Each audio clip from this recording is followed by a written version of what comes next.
unboxing of the Bose QC35 as best as I can with one hand. This is the QC35 Series 2, and the only addition versus the Series 1 is it has Google Assistant built in. That's great because I have an iPhone. Helps so much. Inside the box, there's really nothing other than the silica, the case, very nice. It's kind of big. I always hear people travel with this, but I'm a light traveler and I only like to bring a carry-on, so this taking up this much space on the carry-on, it seems a bit much. I may have to just wear it around my neck. Wow. Recording a video with one hand is difficult.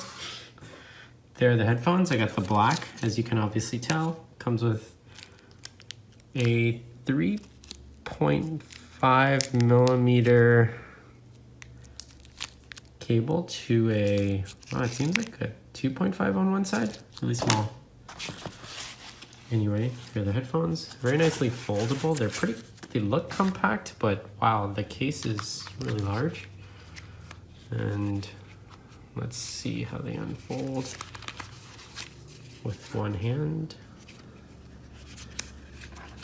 Here they are. Oh, I've had other headphones. I've had the Bowers & Wilkins PX, as well as the Bang & Olufsen H6 and H7, and I have to say these are really light. But those other two brands, they have a bunch of metal and like a nice design aesthetics, but problem with those is while they sound great, it's definitely, after a while on the PX from Bauer & Wilkins, the clamping pressure on the head gets a bit much.